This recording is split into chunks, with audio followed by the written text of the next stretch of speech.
मित्रों, आज दक्षिण भारत में केरल से शुरू होकर तमाम प्रकार के कारनामों और कारगुजारियों से गुजरती हुई कांग्रेस पार्टी की मुख्य विपक्षी दल के रूप में अप्रासंगिक होती हुई भूमिका को पुनः स्थापित करने की छटपटाहट से प्रेरित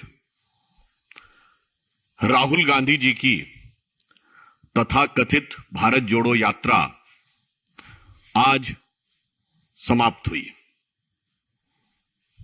यह यात्रा,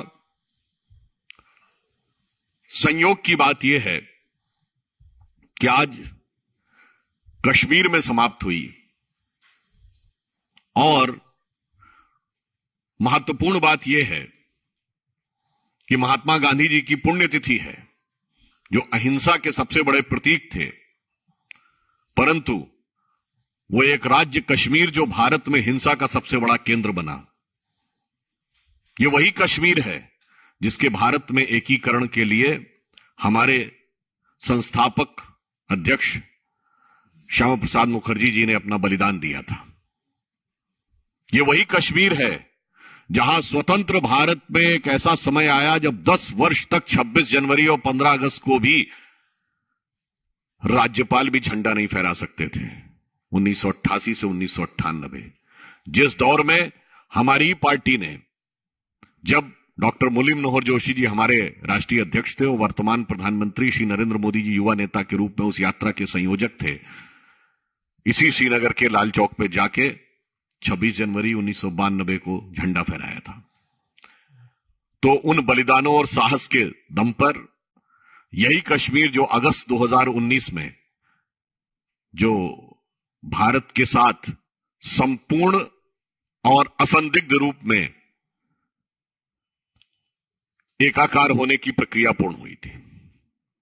यह यात्रा जो राजनीतिक उद्देश्य से प्रेरित थी, मगर मैं कह सकता हूं कि वो अपने राजनीतिक उद्देश्य में, अपने राजनीतिक ध्येय में, अगर आप पूरी यात्रा का क्रम देखेंगे तो नितांत असफल दिखाई पड़ी। जिसे कह सकते हैं कि वो राजनीतिक बियाबान में से अपने को स्थापित करने की जद्दोजहद में अपनी मंजिले मकसूद से पूरी तरीके से महरूम रही। और यह यात्रा बहुत विडंबनापूर्ण भी थी। मैं उदाहरण देना चाहता हूं, इस यात्रा की शुरुआत कहां से हुई? केरल में, जहां पर इनके वो नेता जिन्होंने सड़क पे बीफ पार्टी की थी, वो इस यात्रा के पहले सहभागी बने। उसके बाद तमिलनाडु में एंटर करती है तो वो पादरी जॉर्ज पुनिया है, जिसने एलानिया कहा कि वो जूते इसलिए पहनते हैं कि भारत की धरती को अपवित्र मानते हैं, और राहुल गांधी जी के साथ बातचीत में वो हिंदू देवी देवताओं पे तमाम टिप्पणियां कर रहे थे, वो उनके साथ बैठे दिखाई पड़े। उल्लेखनीय बात यह है कि जहां शुरुआत हुई थी केरल में, मैं याद दिलाना चाहता हूं, वहां वो फादर जोसेफ क्या नहीं गए जिनके हाथ काट दिए गए थे, मगर जॉर्ज पुनिया के यहां जाने का उनको तमिलनाडु में समय मिला। केरल में स्वतंत्रता संग्राम सेनानी और महात्मा गांधी के अनुयायी के.ई. मेनन और पद्मश्री से सम्मानित श्री गोपीनाथ नायर के स्मारक का अनावरण करने के लिए उन लोगों ने जाकर राहुल गांधी जी से व्यक्तिगत अनुरोध किया था, परंतु उस स्मारक का अनावरण करने का उन्हें समय नहीं मिला, जिसके लिए बाद में केरल कांग्रेस ने खेद भी व्यक्त किया। मगर तमिलनाडु में आते हैं तो ऐसे नेता के साथ इनको रहने में, जिनका नाम एसपी उदय कुमार था, जो एक समय में तमिल पृथकता का वक्तव्य तक दे चुके हैं, उसके साथ मिलने का समय मिलता है। फिर तमिलनाडु में एक अभिनेता से असफल नेता बने कमल हसन जी को वो इंटरव्यू देते हैं जिसमें वो कहते हैं कि nation with A confuse vision. वास्तविकता यह है कि दोनों ही एक कंफ्यूज नेता एक दूसरे का इंटरव्यू ले रहे थे या जो भी उत्तर दे रहे थे। ये वो व्यक्ति हैं जिनके मुंह से आजाद कश्मीर जैसा शब्द भी निकल गया था, उनको वो इंटरव्यू दे रहे थे। कर्नाटक पहुंचती है यात्रा। याद करिए, कर्नाटक के उनके कार्यकारी अध्यक्ष जो पूर्व में रहे थे, क्या बोले थे कि हिंदू शब्द बहुत गंदा है। महाराष्ट्र पहुंचती है यात्रा, तो वीर सावरकर के खिलाफ नफरती बयान।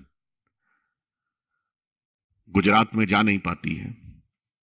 गुजरात के पास पहुंचते हैं तो गुजरात की विकास की सबसे बड़ी विरोध की प्रतीक मेधा पाटकर, जिन्होंने गांधीयंस विद गन कहा था। देखिए, कंफ्यूज नेचर इसे कहते हैं कि गांधी और गन का संबंध जिन्होंने स्थापित किया था उनके साथ थे। उसके बाद उनकी यात्रा का जो स्थायी साथी था, जैसे यात्रा में एक बारात में सहवाला चलता है ना, तो वो जो थे वो एक छात्र नेता थे जिनकी ख्याति टुकड़े टुकड़े की संज्ञा से जुड़ी हुई है, और जिन्हें इसी यात्रा के दौरान कांग्रेस पार्टी के द्वारा राहुल गांधी के बाद सबसे लोकप्रिय युवा नेता का विशेषण भी दे दिया गया। उसके बाद यह यात्रा दिल्ली पहुंचती है। अनेक विपक्षी दलों से वो आह्वान करते हैं कि भाई अब तो आ जाइए, कोई आने को तैयार नहीं होता है। उसके बाद यह यात्रा जब कश्मीर के नजदीक पहुंचती है तो फिर वो दिल की आरजू ऐसे लबों पर आती है कि वो सर्जिकल स्ट्राइक का बयान कौन बोलता है? यात्रा के संयोजक दिग्विजय सिंह जी। ये ठीक है कि फिर उनके सामने से माइक भी हटाया जाता है। यह दर्शाता है कि राहुल गांधी जी की यह यात्रा शुरू से अंत तक किस प्रकार की प्रवृत्तियों को साधे हुए उत्तरोत्तर आगे बढ़ रही थी। महत्वपूर्ण बात यह है कि न गांधी के प्रदेश में जा पाई, न नेहरू के प्रदेश में जा पाई। और सेना के बारे में ऐसे अपमानजनक बयान कहे गए, हमारे वीर सैनिकों के लिए पिटने की बात कही गई। और इससे बड़ा कंफ्यूजन आपको इस यात्रा में दिखाई नहीं होगा कि हर बयान में उन्होंने कहा कि वो नफरत के खिलाफ अपना अभियान चला रहे हैं, मगर इतने नफरती जहर बुझे सामानों को लेकर ये कौन सी मोहब्बत की दुकान वो श्रीमान सजा रहे थे, ये कोई भी समझ सकता है। एक तरफ उन्होंने कहा, दूसरी तरफ क्या बोला, मुझे नफरत कहीं दिखी नहीं। मतलब इससे बड़ा विरोधाभासी वक्तव्य आपको नहीं दे सकता कि मेरी यात्रा नफरत के खिलाफ थी, तथा कथित नफरत के खिलाफ, और मुझे तो नफरत कहीं दिखी नहीं। इसी यात्रा में उन्होंने कहा वो राहुल गांधी तो है ही नहीं, वो तो समाप्त हो गया है। उन्होंने कहा सर्दी आपको इसलिए लगती है कि सर्दी से आप डरते हैं। मुझे लगता है ये कंफ्यूज नेशन की जो बात उन्होंने कही, तो सबसे ज्यादा कंफ्यूजन उस पूरी यात्रा के दौरान उनके स्वयं के आचरण में देखा। उसके बाद उन्होंने आकर अंतिम समय में, जब यात्रा समापन के समय उन्होंने अपने परिवार को याद किया, तो मैं यह भी याद दिलाना चाहता हूं, भारत जोड़ो की जब बात होती है, भारत तोड़ो कब हुआ था? जब भारत माता के दो टुकड़े हुए, उस समय कांग्रेस पार्टी के अध्यक्ष और अंतरिम सरकार के प्रधानमंत्री के रूप में, जब उन्होंने 2 सितंबर 1946 को अंतरिम सरकार के प्रधानमंत्री के रूप में नेतृत्व करते हुए नेहरू जी नेतृत्व कर रहे थे, तब बाकायदा सिग्नेचर करके यह प्रस्ताव पारित किया गया था कांग्रेस की एग्जीक्यूटिव में। आधा पंजाब चला गया था, आधा बंगाल चला गया। उसके बाद जो बच गया, आजादी के बाद आप ही के परिवार के शासनकाल में आधा कश्मीर भी चला गया। उसके बाद जो बच गया तो 62 में अक्साई चिन और मानसरोवर भी चला गया। यानी जिसे कह सकते हैं कि आपकी भारत को क्या जोड़ा था कि आधा पंजाब गया, कश्मीर गया और चला बंगाल गया, और चीन के हाथों मानसरोवर का वहां ऊंचा भाल गया। इसलिए मैं ये कह सकता हूं, आज यदि आप झंडा फहराने में सफल हो रहे हैं तो वो तब जब हमारे संस्थापक अध्यक्ष ने इसके लिए अपने प्राण बलिदान किए, और हम कहते थे जहां हुए बलिदान मुखर्जी वो कश्मीर हमारा है। और उसके बाद समय समय पे हमने उस कश्मीर के लिए जान की बाजी लगाकर हमारे नेताओं ने वहां जाकर झंडा फहराया, और भारत के इतिहास के सबसे दृढ़ निश्चय के राजनीतिक निर्णय में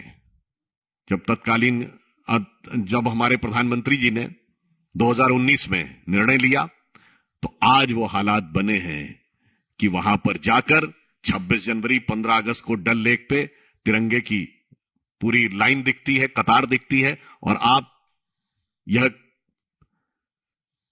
झंडा फहराने में सफल हो रहे हैं। इसलिए मैं सिर्फ यह कहना चाहता हूं कि कांग्रेस की यह यात्रा, जिसने एक नहीं अनेक मौकों के ऊपर पूरे इस 150 दिन के अपने कालखंड में जितने नफरत और घृणा के बयान थे, जितने नफरत और घृणा के प्रतीक लोग थे, उन सबको साथ में रखकर और पुनः एक बार स्मरण कराया कि जब एक भारत श्रेष्ठ भारत बन रहा है, तो वो सारी की सारी प्रवृत्तियां जो कि भारत को समय समय के ऊपर बांटने में, समाज के अंदर भिन्न भिन्न प्रकार के विभेद पैदा करने में निरंतर प्रयत्नशील रहती थी, और जिसका इस यात्रा का जो मूल उद्देश्य था कांग्रेस का, वो भारतीय जनता पार्टी या श्री नरेंद्र मोदी जी के विराट व्यक्तित्व से कोई संबंध नहीं था। उन्हें विपक्ष के रूप में अपनी जो हैसियत समाप्त हो रही थी, और विपक्ष के कई नेताओं के मन में जो महत्वाकांक्षाएं उठने लगी थी, चाहे ममता जी हो, चाहे नीतीश कुमार जी हो, चाहे केजरीवाल जी हो, केसीआर जी हो या शरद पवार जी हो, उन सबको हैसियत दिखानी थी कि भाई हम तो इतने सारे राज्यों में हैं, आप कहां पर हैं। और इस उद्देश्य में, और उसके बाद उन्हें यह प्रयास करना था कि वो सारे के सारे विपक्ष के नेताओं को अपने पक्ष में कर लें, परंतु उसमें भी ये पूरी तरीके से असफल रहे, क्योंकि किसी भी बड़े विपक्षी नेता ने या किसी भी बड़े दल ने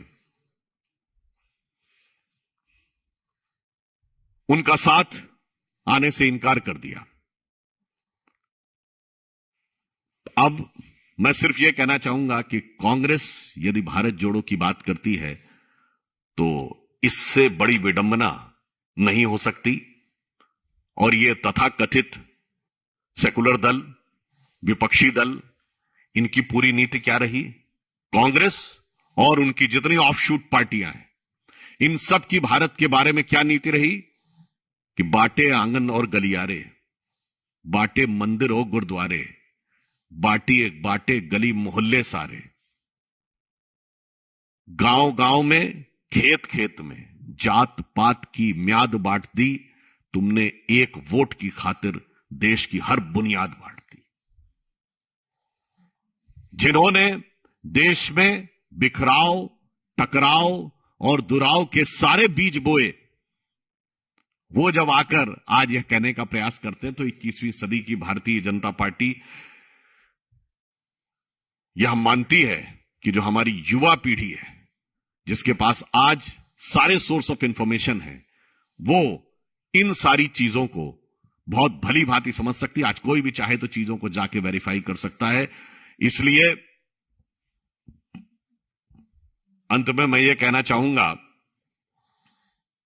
कि राहुल गांधी जी ने यह प्रयास किया था कि वो एक सार्थक भूमिका निभाने का आवरण ओढ़ सके। उन्होंने यह प्रयास किया था कि विपक्षी दलों का कि वो दोस्त बन के हुए दिखाई पड़े। उन्होंने यह प्रयास किया था कि विपक्षी दलों के वो सरपरस्त बनते हुए दिखाई पड़े। उन्होंने यह प्रयास किया था कि वो अपनी पार्टी के नफरती चेहरे को छुपा सकें, परंतु आपने देखा कि वो तो शुरुआत ही कहां से हुई थी? संघ के विरुद्ध जलती हुई एक तस्वीर को लेकर। तो आप समझ सकते हैं कि जलन और जलती हुई तस्वीर से शुरू होकर कोई चीज सकारात्मक नहीं जा सकती। और विपक्षी दलों की एकता का उनका ख्वाब, उनके नेतृत्व में आखिर में वो नाकाम हसरतों के साथ मंजिले मकसूद से महरूम रहा, तो उनके ऊपर मैं सिर्फ कहना चाहूंगा कि जो दिल्ली के आखिरी मुगल बादशाह बहादुर शाह जफर की उस नज्म की 2 लाइन उनकी इस यात्रा के समापन पर उनको एक सच्चा चित्रण करती हैं कि कोई विपक्ष का उनके साथ नहीं आया, कोई दोस्त नहीं आया, उनकी अपनी पार्टी के लोग अलग होते चले गए। यूपी में तो पूरे के पूरे जिले साफ होते चले गए। गांधी के राज्य गुजरात में ऐतिहासिक पराजय का सामना करना पड़ा, यानी जो सीटें कभी नहीं हारे थे आजादी के बाद से वो हारे, विपक्ष का कोई साथ में नहीं आया। तो वो 2 पंक्तियां उनको अंत में समराइज करती हैं कि अब मैं ना किसी का हबीब हूं, ना किसी का रकीब हूं, जो बिगड़ गया वो नसीब हूं, जो उजड़ गया वो दयार हूं, न किसी की आंख का नूर हूं, न किसी के दिल का करार हूं, जो किसी के काम ना आ सका वो मैं एक मुश्त गुबार हूं। धन्यवाद। हाँ, संजय। क्या आपको लगता है सुधांशु जी की राहुल गांधी की इस यात्रा के बाद उनकी छवि में कोई सुधार आया है और 2019 के जो लोकसभा चुनाव होंगे उस पर वो विपक्षी दलों के नेता के रूप में सर्वमान्य स्वीकार होंगे प्रधानमंत्री नरेंद्र मोदी जी के सामने? विपक्षी दलों के सभी बड़े नेताओं ने जिस प्रकार का रिस्पांस दिया है उससे आप समझ सकते हैं कांग्रेस की यात्रा का उद्देश्य यही था। परंतु जितने मैंने आपको उदाहरण गिनाए, इसके बाद बहुत साफ रूप से समझा जा सकता है कि कांग्रेस की छवि और विपक्षी एकता का अलंबरदार बनने का उनका ख्वाब यथार्थ के धरातल पर टकराकर चकनाचूर हो गया है। सुधांशु जी, देश के गृह मंत्री अमित शाह जी को चुनौती दी है उन्होंने कि जम्मू संभाग से कश्मीर संभाग तक वो क्यों पैदल यात्रा नहीं निकाली, बीजेपी का क्या कहना? आज जो वो कह रहे थे, आपने महत्वपूर्ण बात कही। मैं पूछना चाहता हूं, कांग्रेस का कोई नेता गया कभी कांग्रेस के शासनकाल में? उसकी हिम्मत हुई? हमारे शासनकाल में स्थिति है कि वो जाकर यात्रा कर सकते हैं। और जब सुरक्षा की बात आई थी तो कांग्रेस को याद आया था ना कि सुरक्षा बलों के जवान जो उनकी व्यक्तिगत सुरक्षा में भी हैं, वो अपनी जान जोखिम में डालकर किस प्रकार से काम करते हैं, और आप उन्हीं के विरुद्ध जीरो टॉलरेंस की बात करते थे, आतंकवादियों के मानवाधिकारों की बात करते थे इसी कश्मीर में। इसलिए यह स्थिति थी।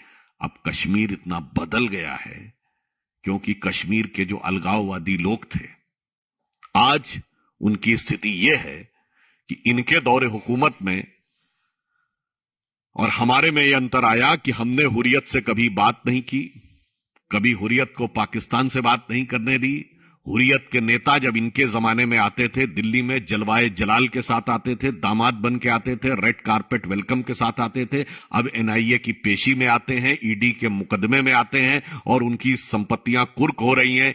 इसके कारण से राहुल गांधी जी ये बोलने की स्थिति में आ पा रहे हैं, अन्यथा तो 1948 से लेके आज तक कभी यह प्रश्न ही नहीं उठना चाहिए था। राहुल गांधी का यह प्रश्न उठाना अपनी पूर्ववर्ती सरकार ही नहीं, अपने परिवार के क्रियाकलाप के ऊपर स्वयं उंगली उठाना है।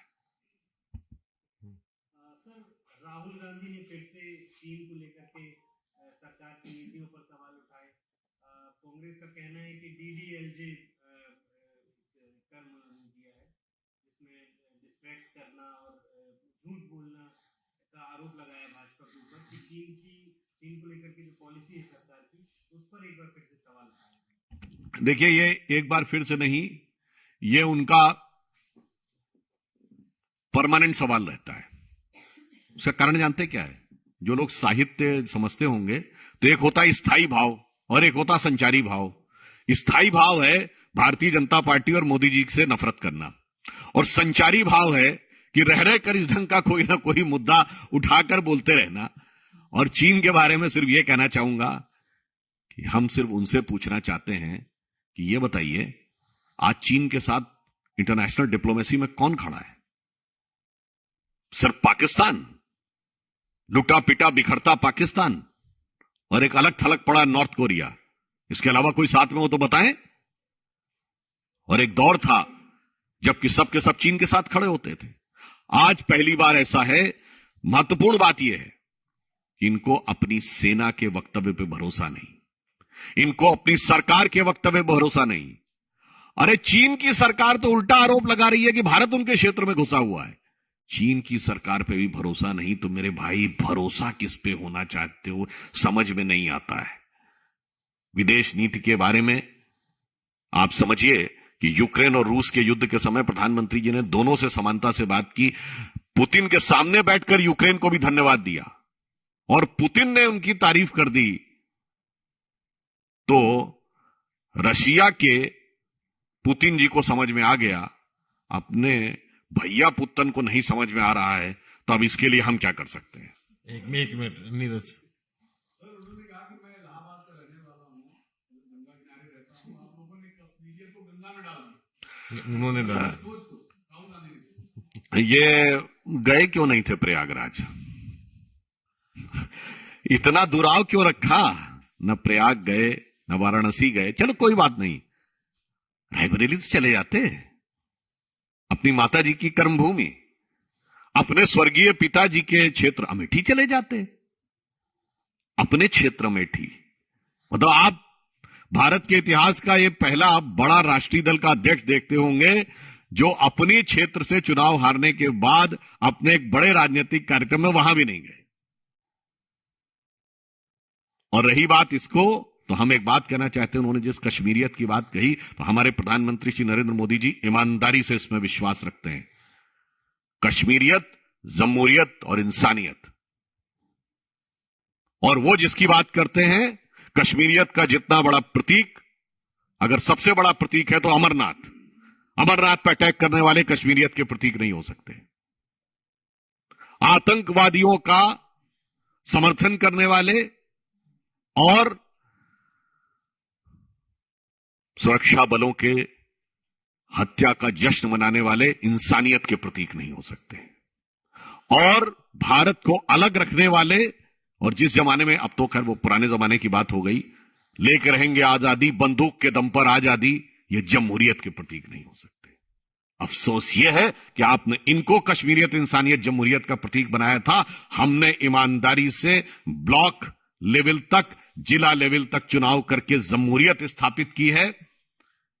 आज कश्मीर में डल लेक पे तिरंगे से लेके चाहे अमरनाथ हो अथवा हजरत बल हो, सब जगह शांति है।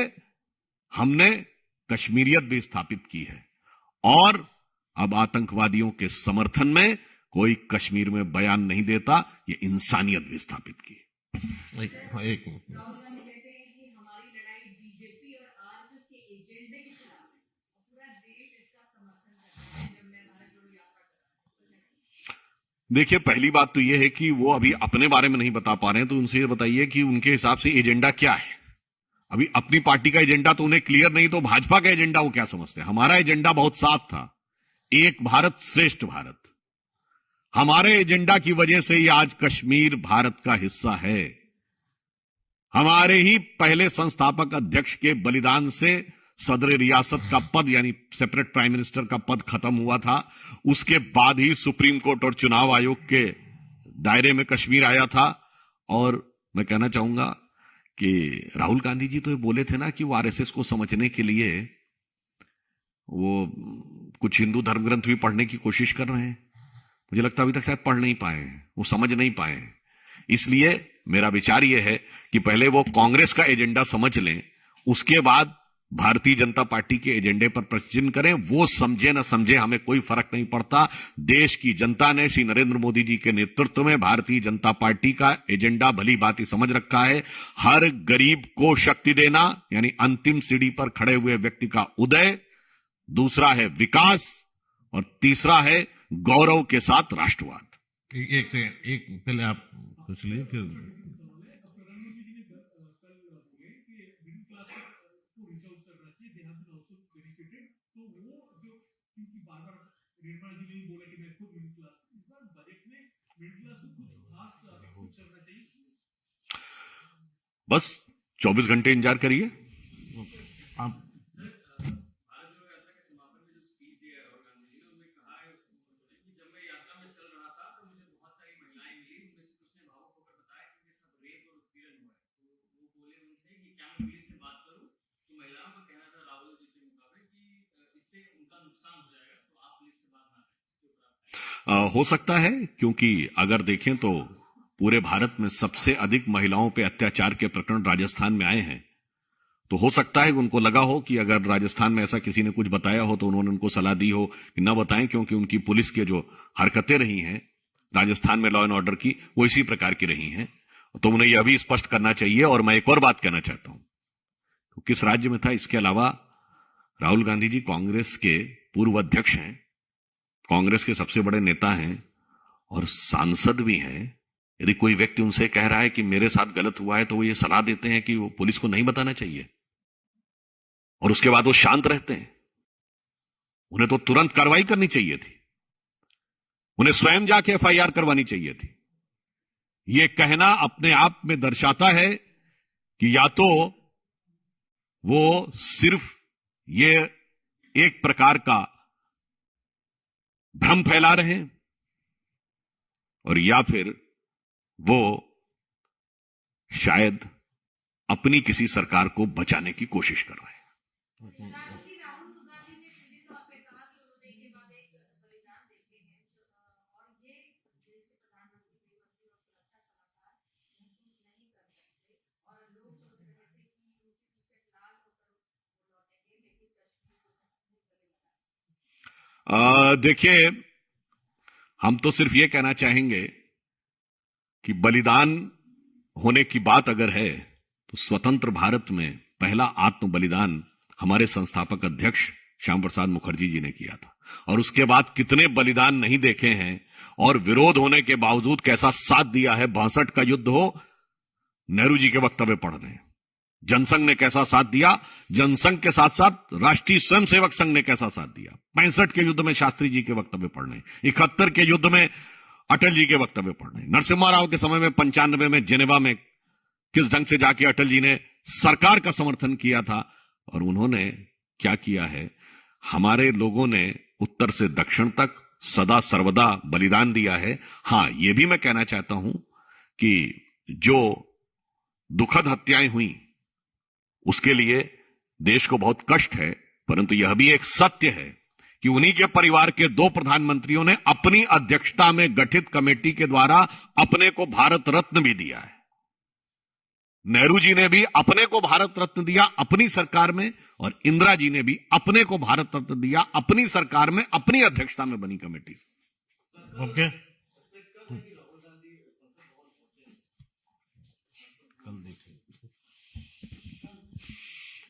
कल देखिए, ये तो आज तक था, कल देखिए क्या होता है, क्योंकि वैसे वो आज के बाद कल क्या करेंगे, ये मुझे लगता है उनके नजदीकी लोगों को भी इतना विश्वास नहीं होता है कि वो क्या कहेंगे, क्या करेंगे। तो मुझे लगता है इसके लिए कल सवेरे का इंतजार करना चाहिए। ओके, थैंक यू,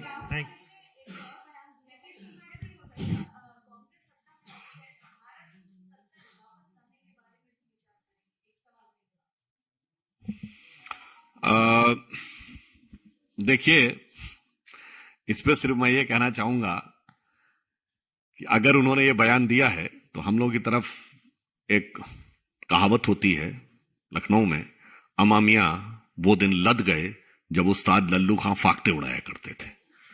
तो अब ये उस खुशफहमी में ना रहें कि सत्ता आएगी और उसके बाद धारा 370 हटाएंगे। मुझे लगता है कि शायद यही सब वो वक्तव्य हैं जिनकी वजह से कांग्रेस के नेता राहुल गांधी जी के साथ किसी भी प्रकार का निरंतर बिखराव और दुराव होता जाता। और एक शब्द मैं और कहूंगा, मैं इस संदर्भ में नहीं कह रहा हूं, इसका अर्थ लोग स्वयं निकाल लें।